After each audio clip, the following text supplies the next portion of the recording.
Hello, people out there in podcast land. It's Gordon coming back to you in digital Artcast form. This month again, we are bringing some of the best talent from around the industry, talking about their past and careers, decisions they've made, and of course, how they've ended up where they are. This interview, of course, is coming thick and fast off the heels of Finian's episode. And again, dealing with some major players in the concept world and visual development world.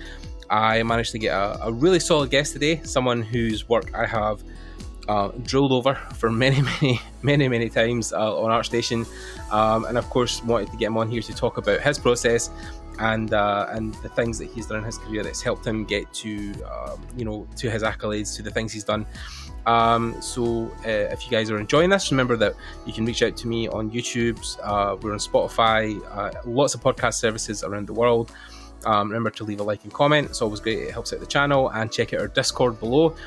We have one in the description. You can join. We have about 100 artists or so that are on there that are usually talking, exchanging ideas and giving feedback. So if you want to be part of that, you can, of course.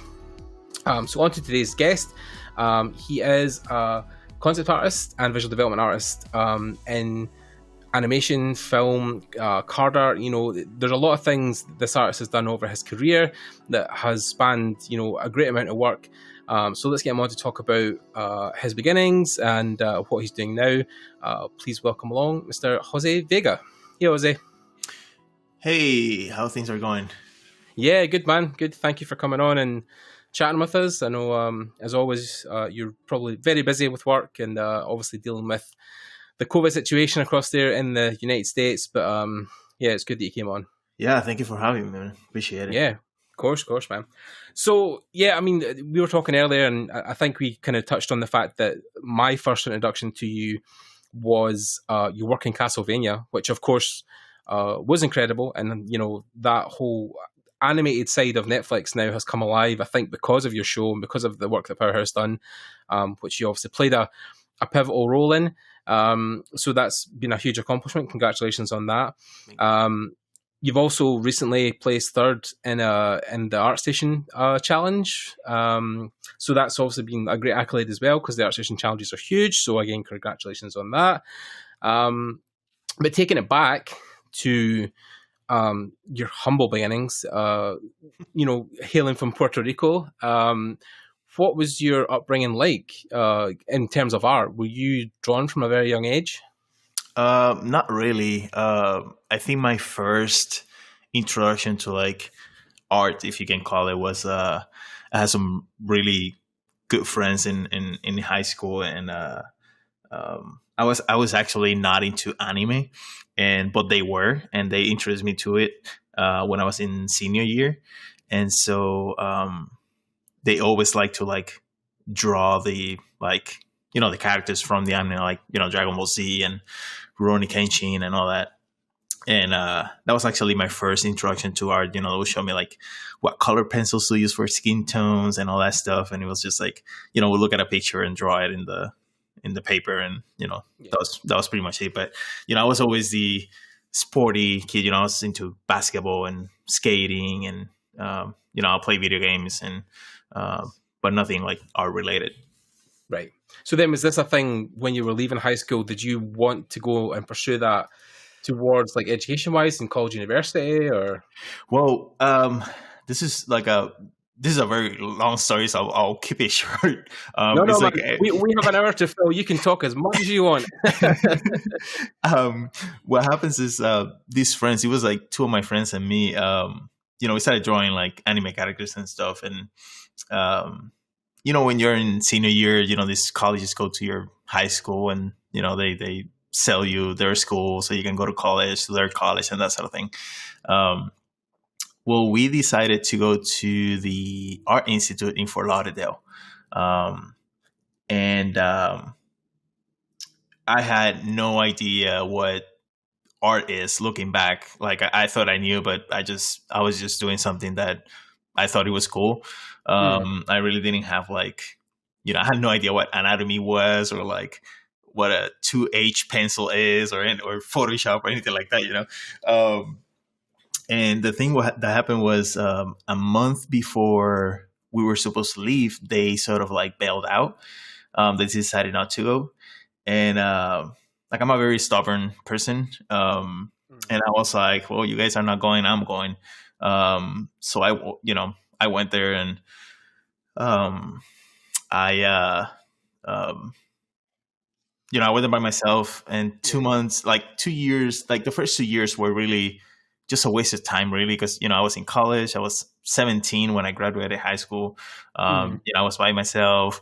I was just doing college stuff, and and funny story is that I actually met Carla Ortiz at my Photoshop class, and it's funny now that I look back and I see where she's at right now. And like we were in the same Photoshop class, and I'm like, and I look back at all the time that I wasted and all this, and I'm like, I always tell her that story every time we meet. But yeah, the first 2 years were really just a waste of time. And then I got a class for, I think it was character design with this professor called Radford. And he was like a anatomy genius. Like I took his class, and like people would ask him about poses and stuff, and he would like draw the pose, naming like every single muscle, so we would understand what's happening.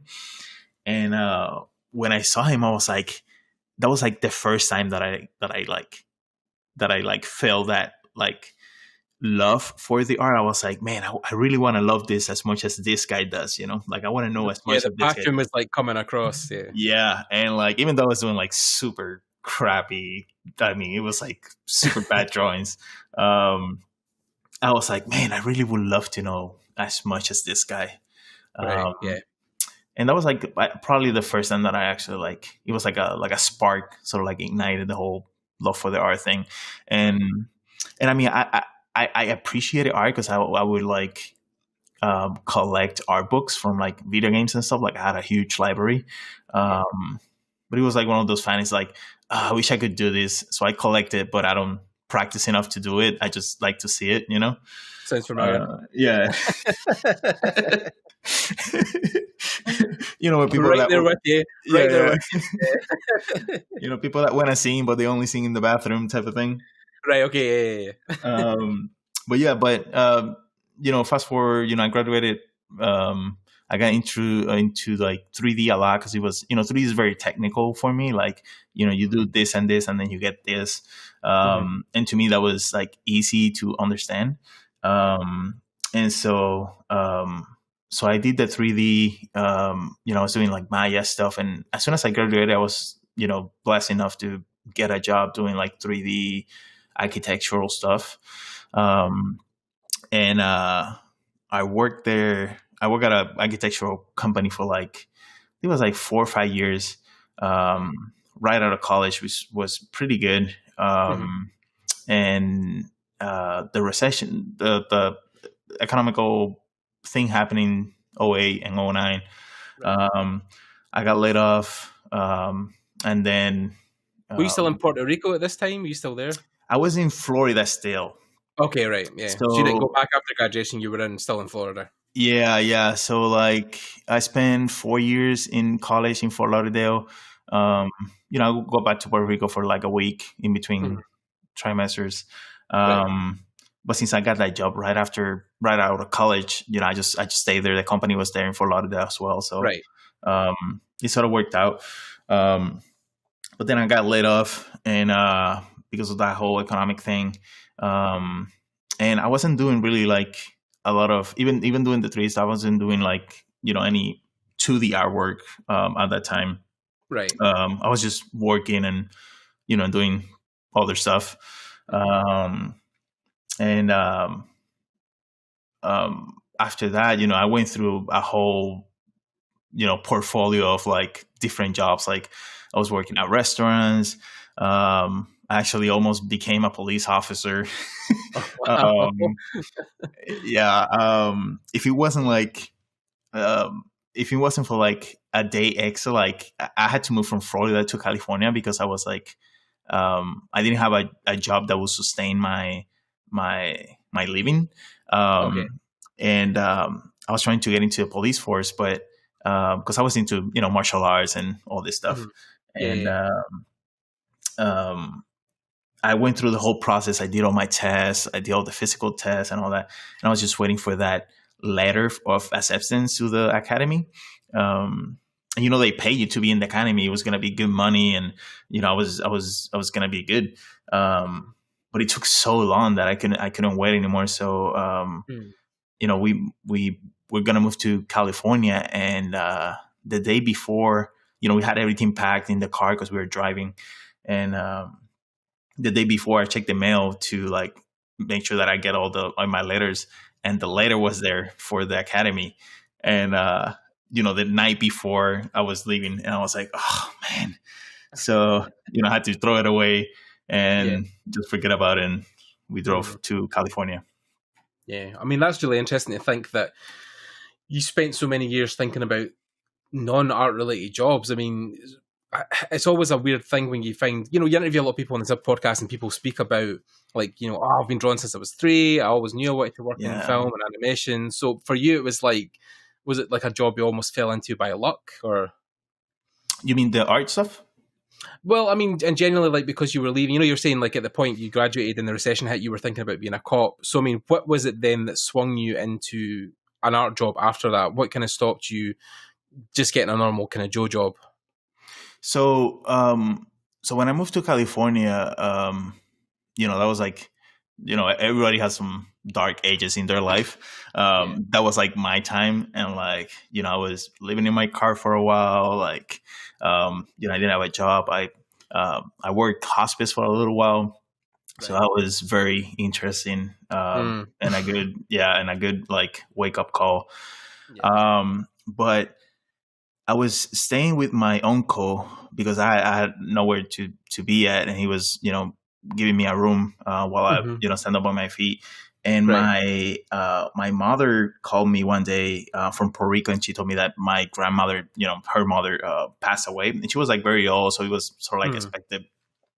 And she told me if I could, fly down there to just be with the family for like a weekend and then come Mm. back.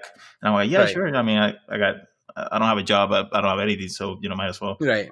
So I packed a backpack for the weekend, and during the weekend they were like, why don't you stay in Puerto Rico if you're not doing anything over there? I'm like, sure, okay. So so I decided to leave, stay in Puerto Rico, and I started doing a lot of jobs in the fitness industry because I was into fitness, and so I was working out a lot and all that. Hmm. But I remember back in the days when when I used to watch all these concept art books and the games and all this stuff, and I was like, man, I think this is a good time to like start over since I'm starting over anyways. Right. So I just said, I just decided to start practicing, and I became like obsessed. Like, Mm. I was just like literally like very obsessive. Like I was working. I remember I was working 3 jobs. I was working at a restaurant, at a gym, and selling like products for like gyms and stuff. Like I would go to different gyms and also like products and All right. Okay. Yeah. all that stuff. But I would do like, and I would always tell this, like I would wake up, I would watch back in the day I was watching Design Cinema, the Fenzu channel, Oh yeah. Yeah. Yeah. and I would watch an episode. I would do all my jobs, and then right before bed I would do the same thing. Like I would watch another episode and practice, and Right. I did that for a bunch of months. And I was just obsessive and just practicing and practicing and practicing. And in 2012, December 2012, I got my first, I signed my first freelance job, which was like a small illustration, but it was like the Mhm. first thing that I got paid for like doing, concept art or illustration. Yeah. Yeah. And then from there, it just started growing, and it's Snowball. just, Yeah. I mean, it's interesting that I don't know if you could even, thinking back now, it seems like such a long time ago, but what was the catalyst that made you want to start being obsessed with art again? Was it Was it just a drive to try and do something better with your life, or was it a thing where you just didn't want to, maybe settle for where you were at the time, or?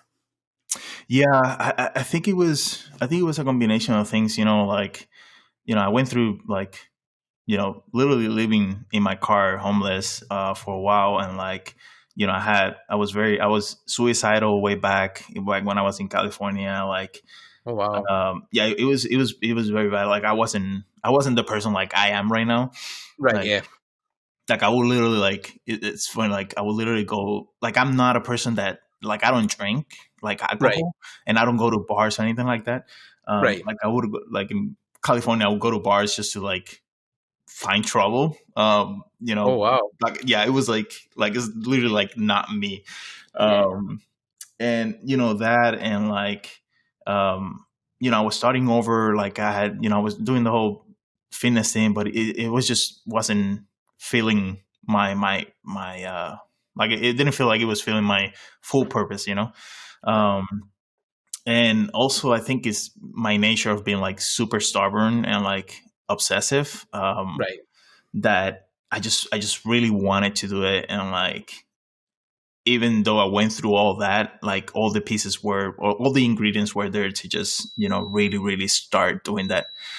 Right. Um, and the whole thing about, I mean, it might sound cliche, but the whole thing about being super old and having no regrets and thinking back, oh, I wish I could have Yeah. done that and all that, and Yeah. I just didn't want to live my life like that. Yeah, I mean, kudos to you. I mean, for getting to that point in your life and it being so low, and then obviously taking the complete opposite direction, and then trying to better yourself. I mean, there is of course so many people who, not just move out to California, but try and make themselves, in America. And of course, it's either a hit or miss, and it sounded for a lot of years, you were kind of lost and not finding your way. But then, of course, you found it. Yeah, But it takes a lot of inner strength to not only admit though that you had those dark times, but to talk openly about them. So thank you for that.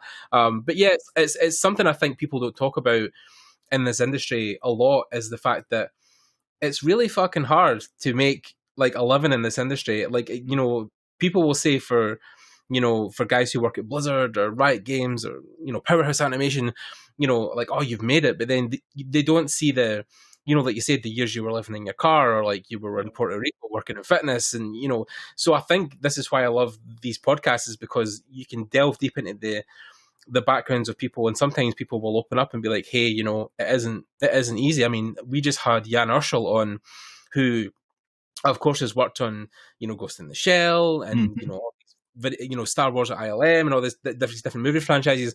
But he at one point was like, I really hate concept art, and like I'm not actually, outside of my job, I don't really like drawing and stuff. And I was like, holy shit, like like it's actually refreshing to hear people be so honest, because you Yeah. get so many people, like I say on the podcast, who are like, oh yeah, I've been drawing since I was 3, and I've always wanted to draw, and I draw 20 hours a day. And it's we talked about that with Jan, how there must be so many people in this industry who just like go to their work, do their job, and come home, and don't have, they don't enter contests, they don't have huge ArtStation profiles. Some Yeah. of them don't even have ArtStations. So it's different, right? And have you found that side of the industry has been more open to you because you were like that? Do you find that like a lot of the people that you work with are a bit more quieter or low key, or?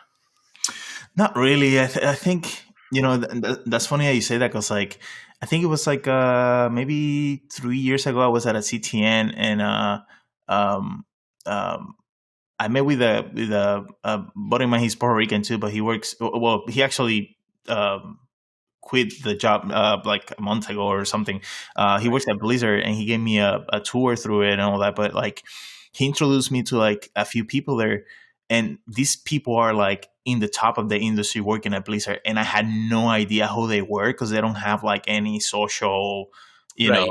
anything at Yeah. all. And it's like, but they were like at the top of the game, and like Dirt Network was just in quiet. It wasn't like most people now in social media, where who knows who, and all this. So Yeah.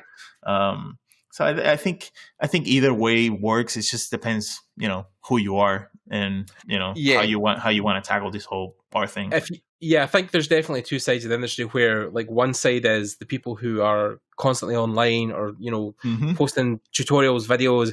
But then, of course, there's the side of people who, like, just want to get their work done and then go home and then, Yeah.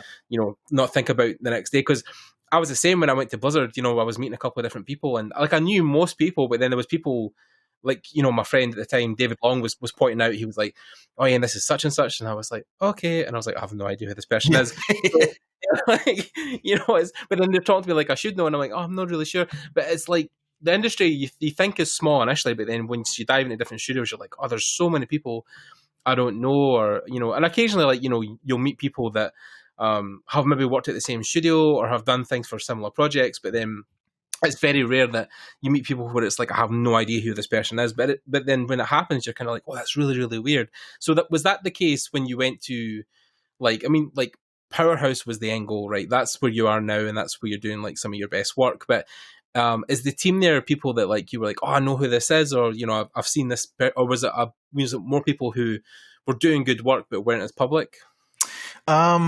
So it's a little bit of both, because like when I got there, I actually, if I think back, I don't think I knew any of the artists that was working there, Right. but I realized that there's like this whole community that I had no idea existed of animation on Twitter.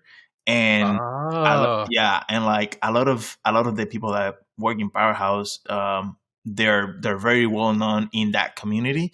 Right. So it's like you just don't know how many communities are around, because there's so many, and like you just don't know, And when I started working there, I was exposed to it, and I actually wasn't a guy that was on Twitter back then. Right. And I get into Twitter a little bit here now and then, but when I go there, it's like I see them that they're very well known in that community. Right. Yeah. But if you go to ArtStation, you don't see them, so it's like it's different. Because ArtStation, I think, is more for the static guys. So, like, people who are taking images of 2D stuff, or the 3D environment artists or character artists who are taking renders of their stuff and then posting it. Right. Whereas the animation, because it's a motion thing, Twitter is probably a good source for that. Right. Probably even linked to Vimeo. Like, it was the same when I managed to intern at Axis in Glasgow. Like, the guys at Axis, a lot of those guys who were in animation, they had Vimeo reels and stuff like that, but they weren't on ArtStation. So, you were getting shown a lot of these guys' work, and then you were like, oh, okay, this is really interesting. But then, of course, you had to really search for them later on, because they didn't have as much of a public appearance. There was guys like Bram Sells working there who were, of course, like Magic the Gathering artists and art directors, and then Paul Canavan was there. But but then there was people obviously you were meeting who are also superstars who I didn't know about, who were in, like, there was a character modeler there. I can't remember her name for the life of me. I'm really sorry for the person if you know who I'm talking about. But I was looking at her desk at one point. I was like, oh, she had the ZBrush Masters, like the book, the printed out book, and I was like, oh, the book, really a lot of good artists. She was like, yeah, they sent me a free copy because I'm in the book, and I was like, oh shit, I really should probably know your name. Sorry. Yeah, she's an artist now for ZBrush doing character stuff full time. Natalia something.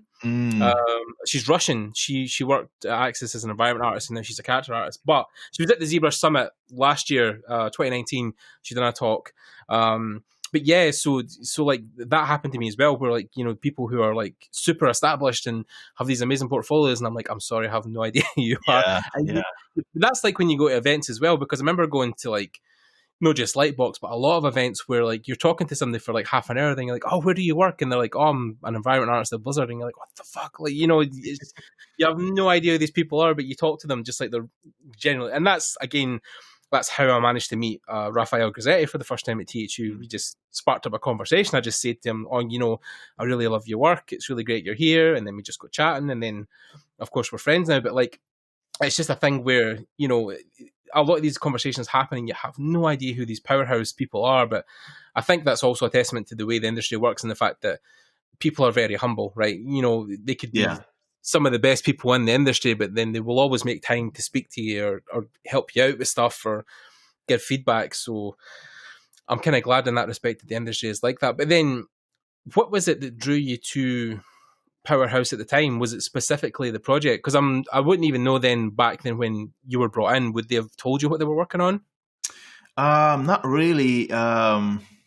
I actually, the funny thing about that was, uh, that was, so like when I first started doing, like, when I was almost full time freelance back in when I was in Puerto Rico, um, I would apply every year, like probably every 3 to 6 months. I will do like a batch of applications to like all these companies and stuff, Mm.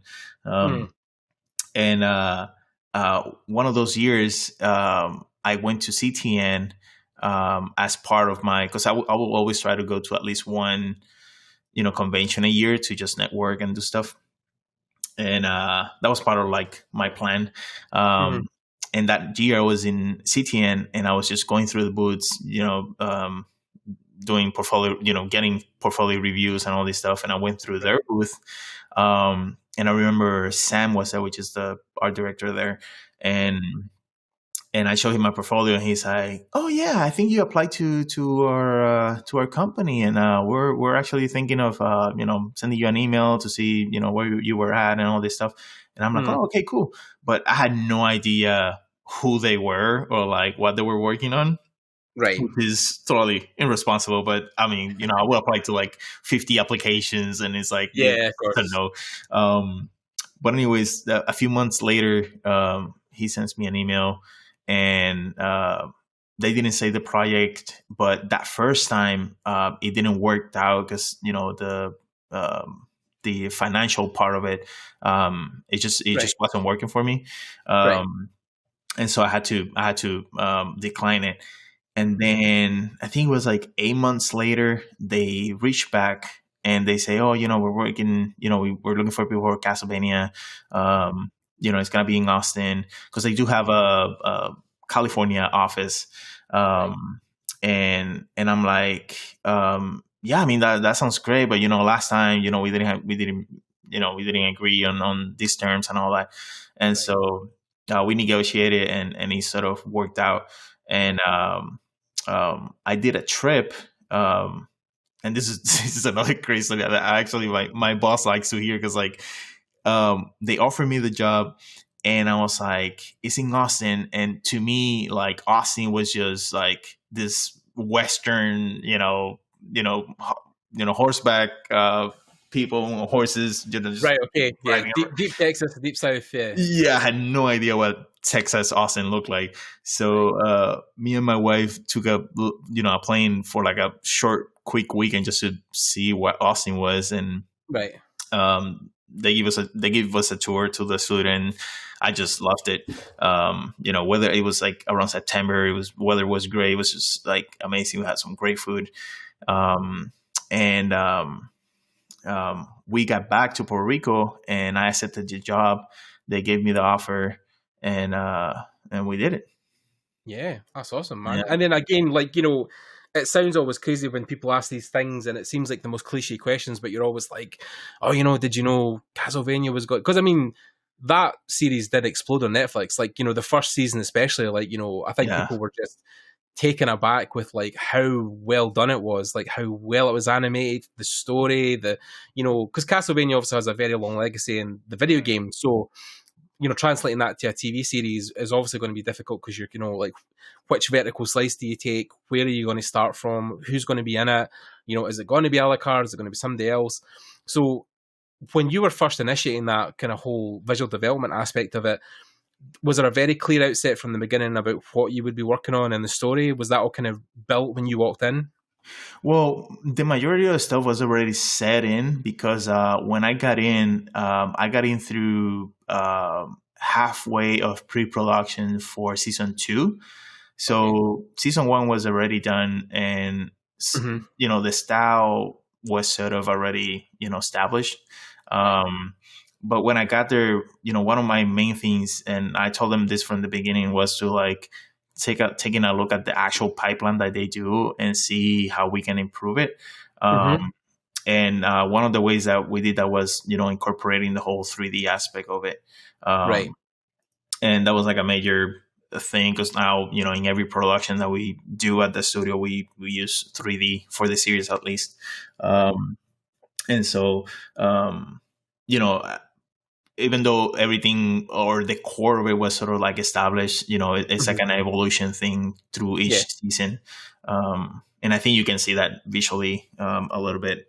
Yeah, it was really interesting. I think even though when season 2 ended, and I was looking at a lot of the behind the scenes footage, I was actually really surprised to see what was actually 3D and what wasn't. Because even one of the scenes that takes place in the Belmont, the library, the whole Hmm. thing that's below ground, I was really surprised a lot of that was 3D. I was like looking at a lot of those angles thinking that's really well done background painting. But of course there's painting on top of it. But Right, right. the fact that like so much of the architecture underneath it was initially built in 3D geometry was the thing that surprised me. I mean, was the goal specifically just that you wanted to speed up that process? Yeah, so like mainly is to do that because since we do a lot of outsourcing for like animation and like Hmm. backgrounds and all this stuff, Right, the more information we can provide, the better results we get. right, But also the more content we can create hmm, within the same time limit that we have. Um, right, so I'll give you an example. When I first started, we would do like maybe two, maybe three final backgrounds per location. right. 1 to 3.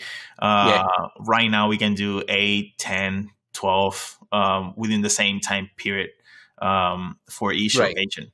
Yeah, But not only that, we can also provide a fully 3D model. We can provide a hmm, texture model because we texture them, we light them, and all that. right, So the goal is to be able to do more within the same amount of time and have a more consistent quality because right. that's a huge thing, the whole consistency thing.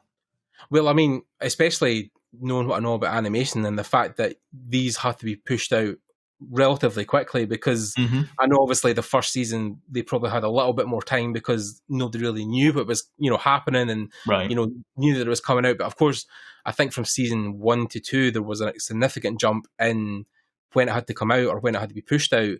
So of course, that sped up process will help because animation in general, if we even look at the Japanese animation that comes out in that side of it, like those guys are working like, I can honestly feel so bad when Yeah. you look at a lot of those interviews of those guys who are like, yeah, I haven't slept in 3 weeks, and like, my hand is like damaged because I'm drawing so much. Like, I was actually watching I'm trying to remember what the video was. It was a manga artist who was working on her series, and she had a staff of like 10 people who were obviously doing other pages. There was points she was drawing. She was like, she was sleeping at her desk, like her head, like she was sleeping, but she was still drawing because she was so tired. And Jeez. and that was just to get the next issue out because obviously they have to come out every week.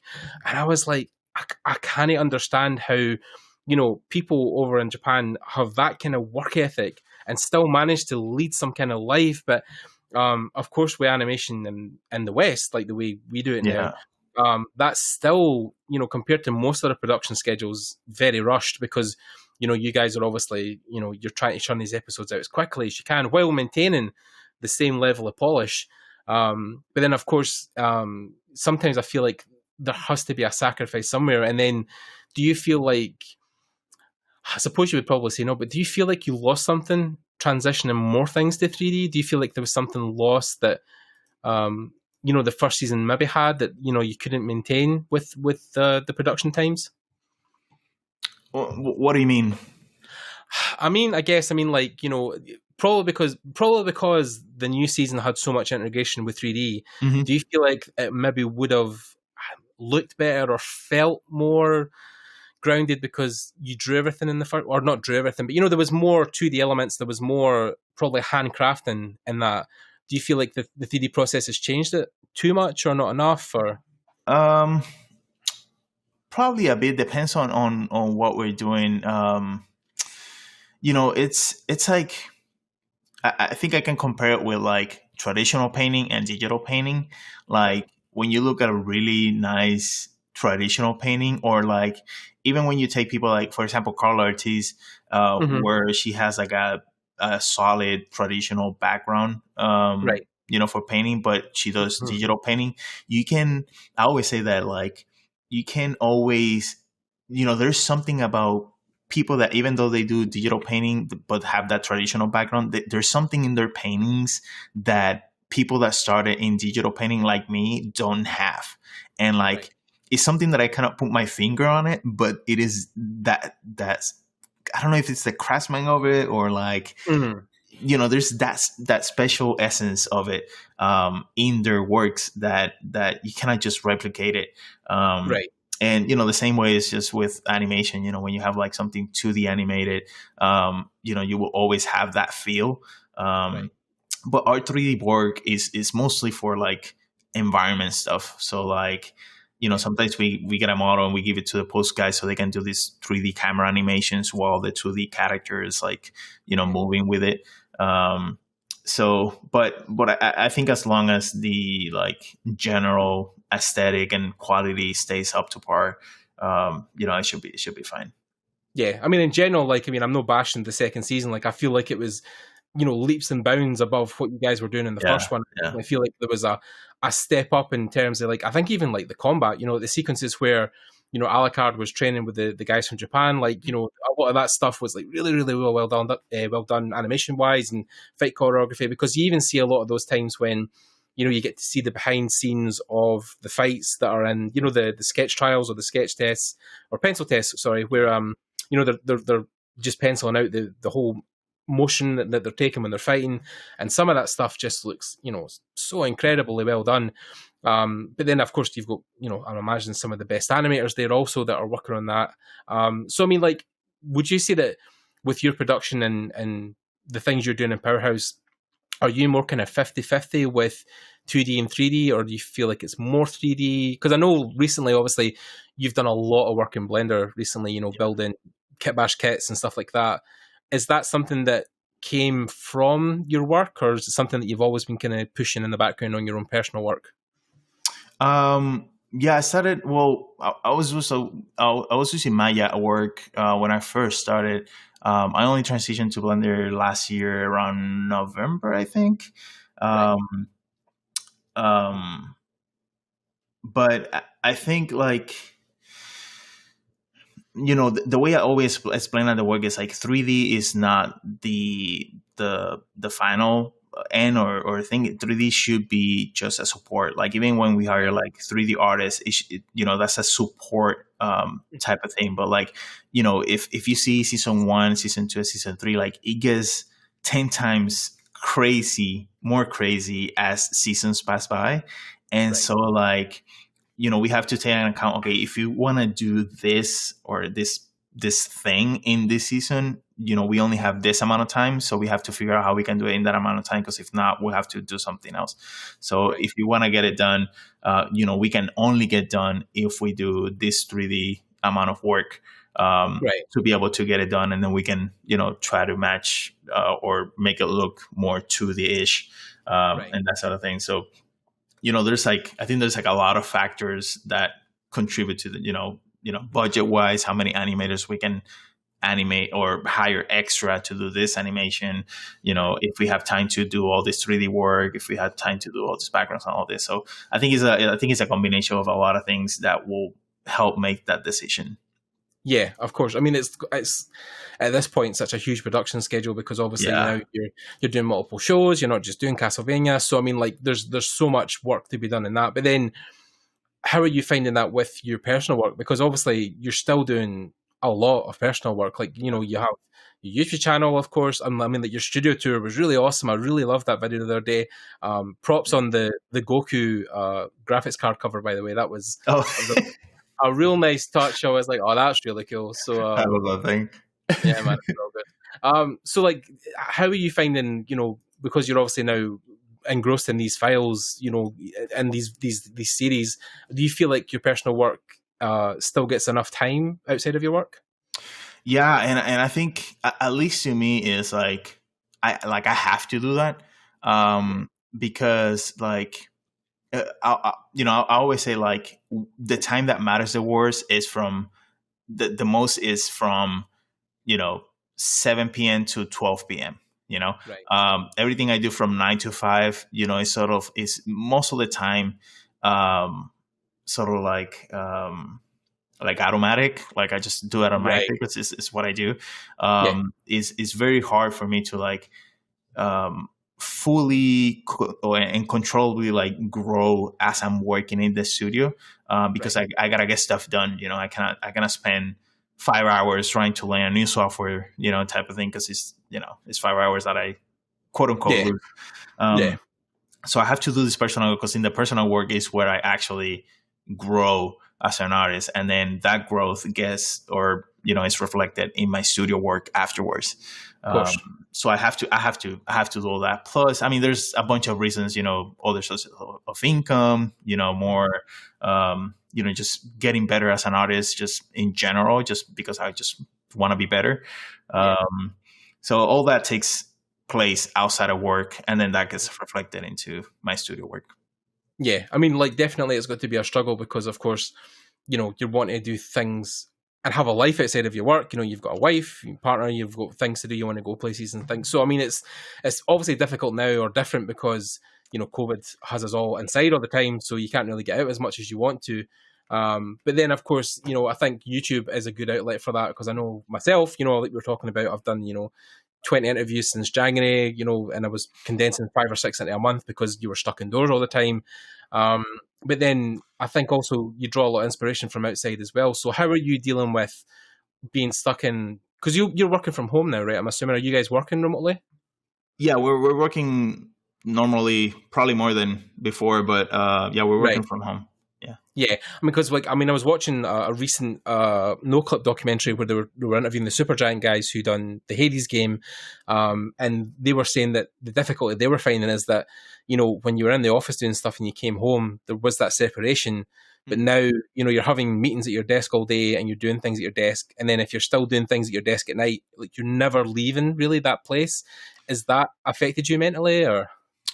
No, I mean, I think it's for sure like different with everybody, but to me personally, it's not really. It hasn't been difficult, and I don't think it's difficult to be able to do that, because I think, and again, this is for people that, like, going back to what you were saying before, for people that want to grow as an artist, for example, like, Right. I'm super happy and like fine with like people that just they do their 9 to 5 job in the art industry, and then the rest of the day they just do whatever they want. Yeah, they just go home. Yeah. Yeah, they just go home to their families, or watch football, or whatever they want to do, as long as they're happy with it. But if you're a person that really wants to like grow, that time after work is super essential.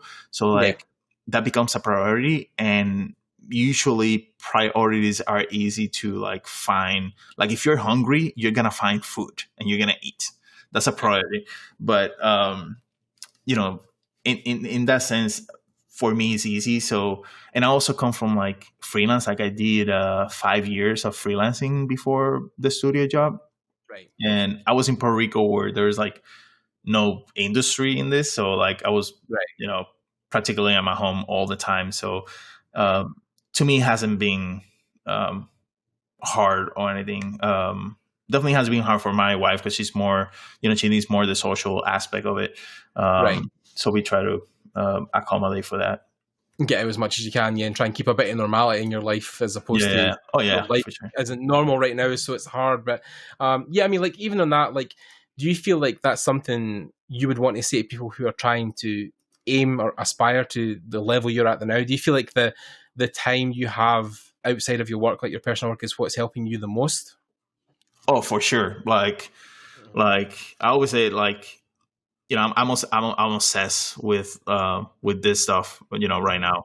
So like, I always want to get better. I'm always trying to find new ways. And I think for people that want to grow, like, that should be, it's okay to be like that. If you're a person that is fine with where you are, that's totally fine. And I'm super, I'm happy for you. But, if you're either complaining or saying, oh, I cannot get better, or that, but then you spend like, you're binging a whole season on Netflix, over a weekend, then, I mean, you don't have any excuses, Yeah. You put in the effort, man. You got to put in that effort. Yeah, I mean, like, it's interesting though as well, because like I said, you've had so many amazing. I mean, we've not even dabbled or talked about the fact that like you've worked for Magic the Gathering and Wizards of the Coast and other things of that. Like your more full illustration work, because of course, like you said, the stuff you're doing in Powerhouse, you're trying to integrate that flow of 2D and 3D, but then of course you have a career that's also based completely in 2D, where you have illustration jobs, like you says, for Magic, and you've done stuff for Fantasy Flight, and the Crypto6 stuff, and that. I mean, there's so much stuff you've done that's outside of that. Is it hard, do you find, keeping both of those? Like, I suppose 2D will be your first love, right? So do you feel it's hard to keep both of those as sharp, or do you feel like now integrating 3D, do you feel like you're losing a bit your 2D, or are you still pushing that as much? Or see, because the thing is, I don't see it that way. I see it more, they're all the same to me, because to me what's important is the final product. Right. So like, and I think I got to terms with that because of that job that I got right after school, I actually hated 3D for like the longest time.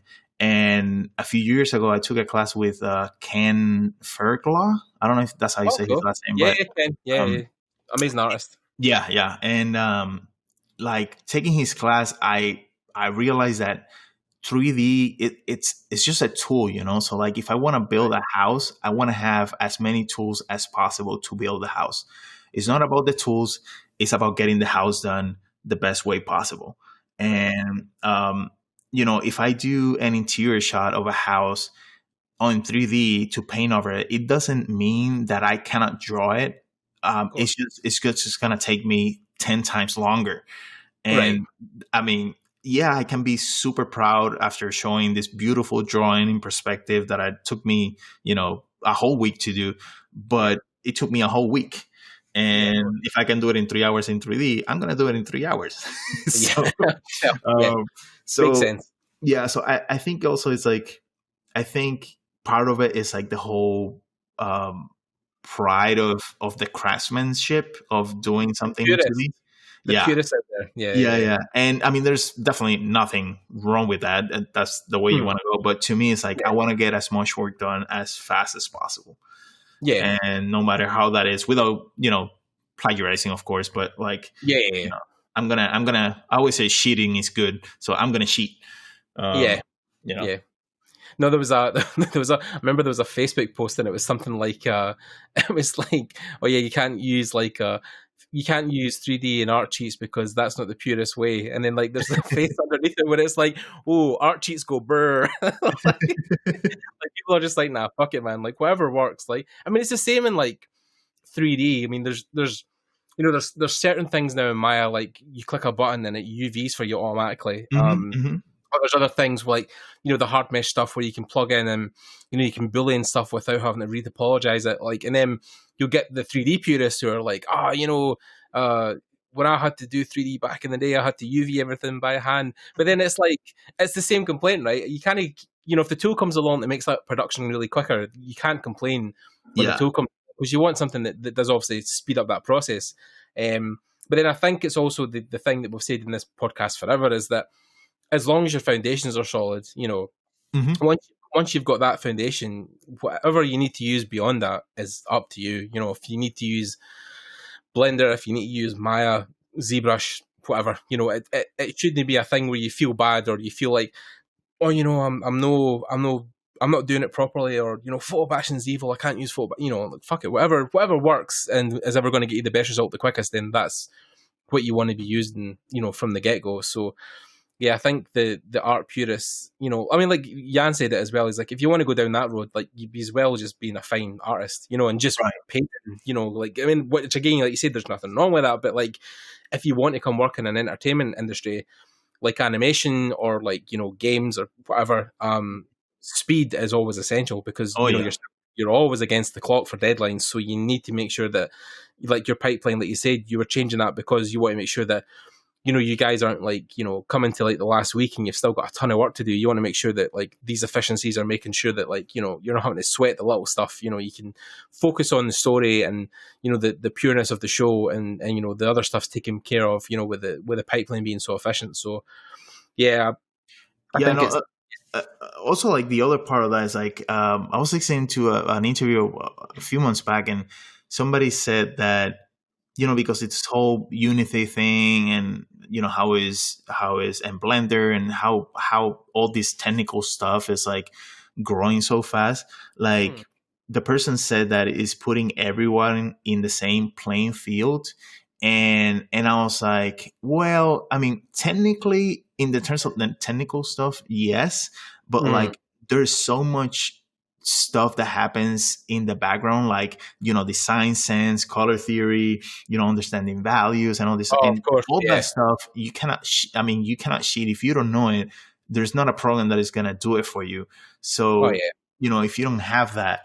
It doesn't matter if you have the best programs and the latest technology, your work is still going to be mediocre or bad or not enough, good enough, I mean, even when it comes to 3D, I mean, you could probably fake enough DAS models and some, assets from Megascans that you can make something and throw it together. But then, even then, like, there's a whole science behind the render. So, like, if you don't know that, then of course your renders are not going to look. They're going to look 3D. They're not going to look like they're 3D paintings. They're going to look like they're 3D models trying to look like 2D paintings. So, if you don't know how to bridge that gap technically, then you're not going to make something that looks good. Like even.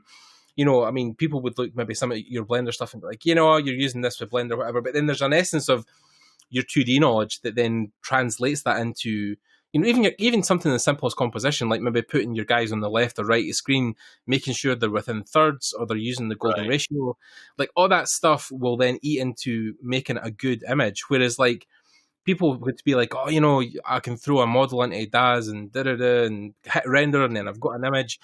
It doesn't work. We all know it doesn't work like that. You think that. I think that, like you said, that's what's true is that people think these technologies are killing the artist within us. Like they're taking away the purest form. But then, like you said, because they're just a tool, you're still making a 2D image, but you're just enhancing the speed and technicality of which you make it. You're actually you're not making 2D art. You're just being efficient at making 2D art. So it's probably one of the longest standing things. And every time I go to speak to students, it's the same thing over and over again. Oh, should I use 3D? Should I not use 3D? Should I use ZBrush?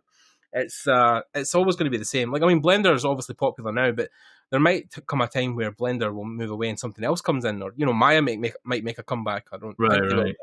But then if they did, then yeah, sure. Like as long as you have that underlying 3D knowledge, like you're always going to be able to use the tool. So it's the same with drawing. Like, Photoshop has so many brushes and photo packs and whatever else, but if you can draw and render to an extent with your hand, then it doesn't matter if it's Photoshop or Paint or Sai or Affinity Paint or whatever it is. Those skills will carry along to all the, and even a sketchbook. Like, because I think even one of the basic forms I've always said is that if you're 3D artist or 2D artist or character or whatever, being able to sketch something on a sketchbook really quickly is a skill I think everybody needs to have. It's always a good idea to be able to convey an image, because sometimes you'll be thinking about something and you're like, I can't actually explain what I'm trying to explain. Okay, let me have a pencil and a bit of paper. And if you can sketch, like a scene out really quickly and be like, oh yeah, and put that here. And then people are like, oh right, I get where you're coming from. That kind of communication stuff is essential, and that's a basic drawing tool. That's no 3D, it's no DAS, it's a pen and a bit of pencil. I mean, so it's that's concept art right there. Yeah, pretty much. So it's literally what concept art is. So now that you've kind of moved on to doing, I mean, you're pretty regular on YouTube, right? Like you're almost putting out an episode like every other week. Is there an end goal with what you're doing just now? Is it just going to be contained to YouTube, or are you looking to launch like more in-depth lessons or some kind of school at the back of that? Or I am so the reason why I started at YouTube first, like the original mission why I did it, it was because it was back in Puerto Rico and I was teaching at a college. I was teaching concept art and stuff, and I was like, I would always get the same questions all the time, and like I literally got tired of it, and I was like, I'm gonna make a YouTube. I'm gonna make these videos, and then when everybody asks me, I'm gonna be okay. Go watch chapter or episode 20 or episode 34, and like you'll get your answers happening. So it was like the original idea, but like now I just wanna like literally just share, whatever I know, Yeah. to whoever needs it, Yeah. um, and of course there's a lot of you know reasons behind it as well, like I'll put my kids in there and Hmm. do more extensive tutorials for stuff that I learn along the way, because I'm still learning, so Yeah. I'll want to share that as well. Yeah. So it's The cross the cross promotion is basically what you're trying to address is bringing people to other parts like your kit bash stuff and things that will also help them, because the kit bash stuff you do is also just a kit you could take and make your own scenes with or make your own paintings. yeah. Yeah.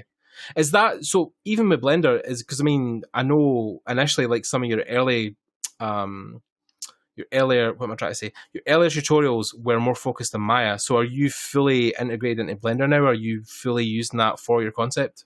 Yeah, everything that I do now is in Blender. So I do like for the kid stuff, I use 3D code for like the sculpts, Right, just to make more detailed models. right. Um, and now I've been doing more texturing on Quixel. Okay, So I do my sculpts in 3D code. I bring them to Blender, decimate them, texture them in, right. in Quixel, and then bring them back and make them that way. So have you been using the Blender sculpt tools at all? Because I have heard, I think in even the latest release, they're quite advanced now. Yeah, I think I haven't tried the latest one, but when I first tried it I think it was like early this year.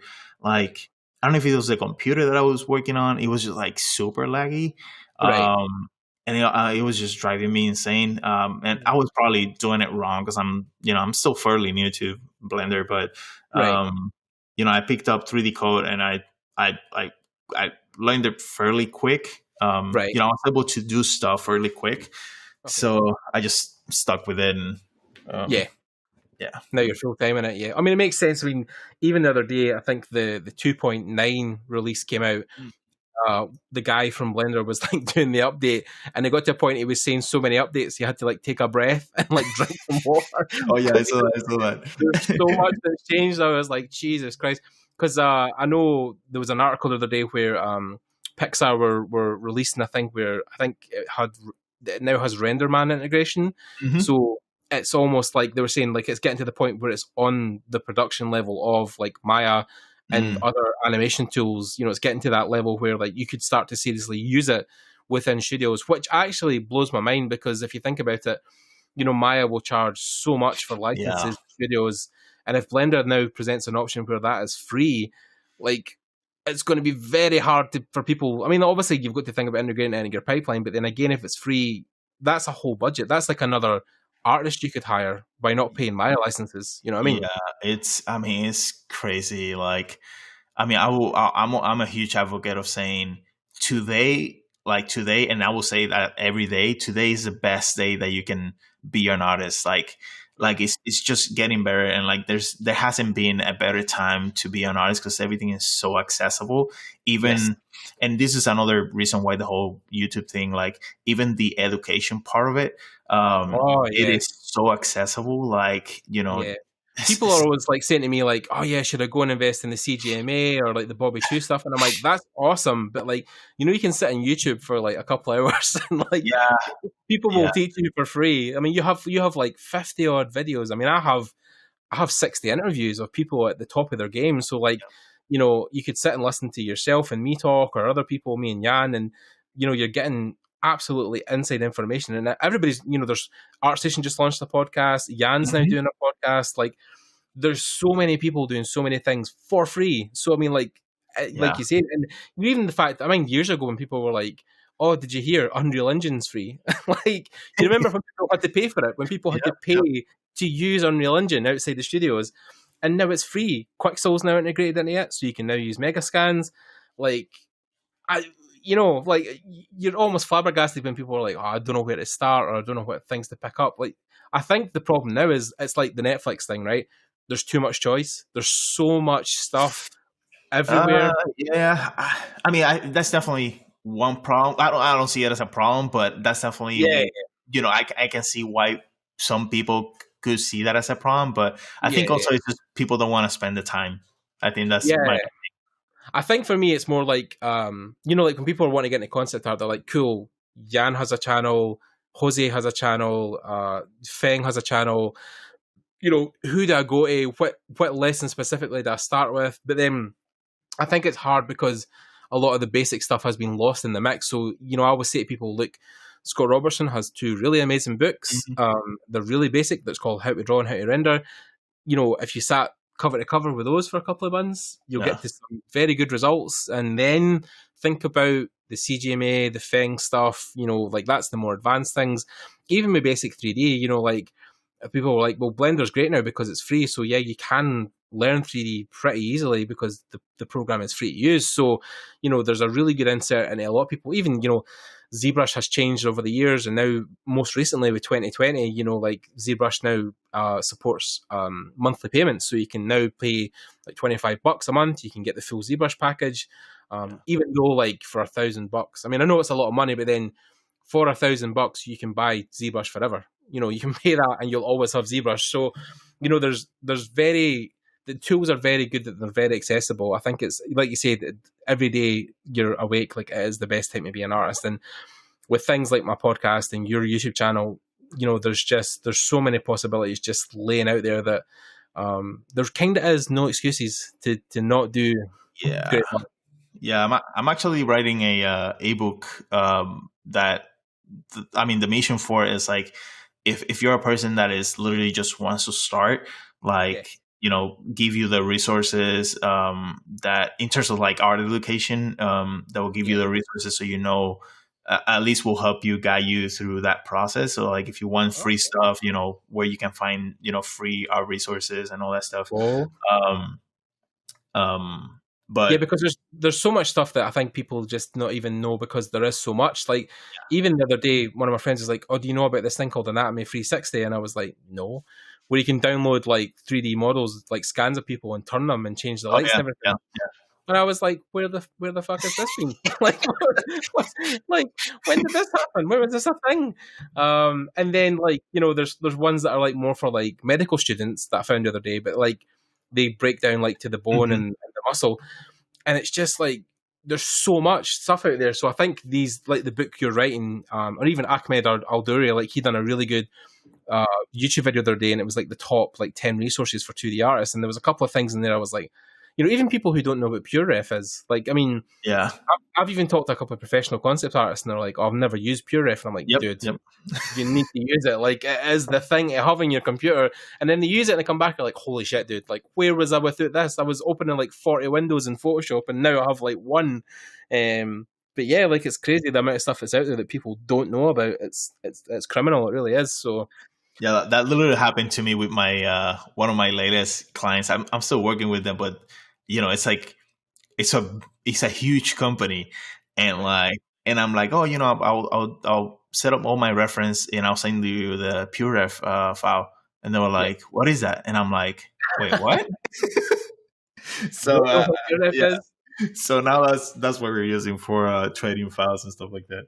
Yeah, it was Timothy Rodriguez that actually told me about it, because he at the time was using it for some of his paintings when he was at ILM, and I was like, "Oh, I've never heard about it." He's like, "Oh yeah, all the guys at ILM use it." I was like, "Okay," so I started using it. I was like, "Holy shit, this is incredible!" even now I'm doing 3D stuff, like it's, you know, it's even better. But yeah, like the fact that the window is always on top of your monitor, and you don't have to constantly, and you know, you can hit space and fill size things, and then just flick through the images with the arrow keys, like. Just makes, but then again, like it's these little programs that, you know, if people have been drawn a certain way for 20 years, they're never going to really change a lot of that stuff. But it's always interesting to see everything. Even what am I using recently? Timely, is it the memory app? So I've got an app now that sits on my computer, and it logs like how long I spend in certain programs. Oh, so really? Like, yeah, like at the end of the day, like it'll tell me like, oh, you spent like 35 minutes on YouTube, an hour on Facebook, and then it'll also be like, and you also spent 6 hours on ZBrush or however long. So once you download it into your PC, it logs like all the programs you're using basically.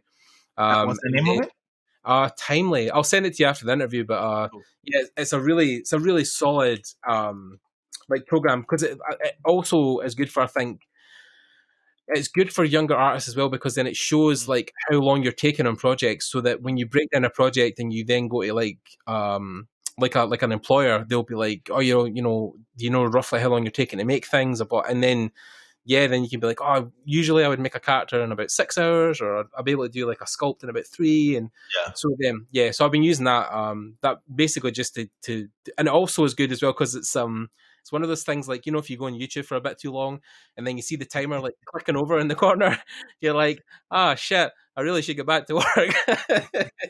So it's because they do like a whole, like there's an integration for like whole teams where you can like, you can track your team, or you can track certain aspects of projects and stuff like that. I think essentially it was something that was built initially for like project management within like big productions. So people who were like, scheduling these things over years and years, and they were making sure that everybody's time was managed in different ways. So, right. But then if you're using it for yourself, it's just a good check to be like, I spent 4 hours in Photoshop today. I probably could get that a bit faster, because and then at 5 o'clock I went on YouTube. I really should have done that. So it's good for the kind of things are good, I think, initially, because it does keep a track. But like I say, it also points out those flaws, because if you're sitting like 3 hours on YouTube, then it's gonna start poking you and be like, hey dude, there's even there was one app, I remember, it was like you can install it in your web browser and it blocks certain websites, so like you can't get on Facebook from like 95, like you can't get on certain websites.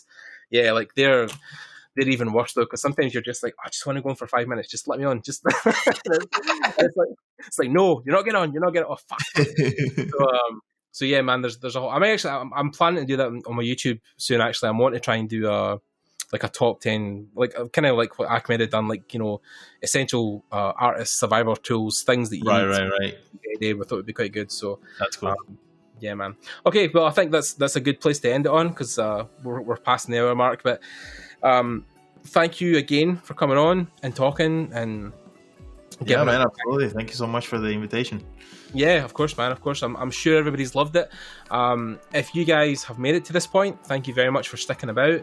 I'm sure you've learned a lot from Jose and his experiences. And if you've got any questions or any follow-ups, I'll leave all of his details down below. You can probably get in contact, ask some questions.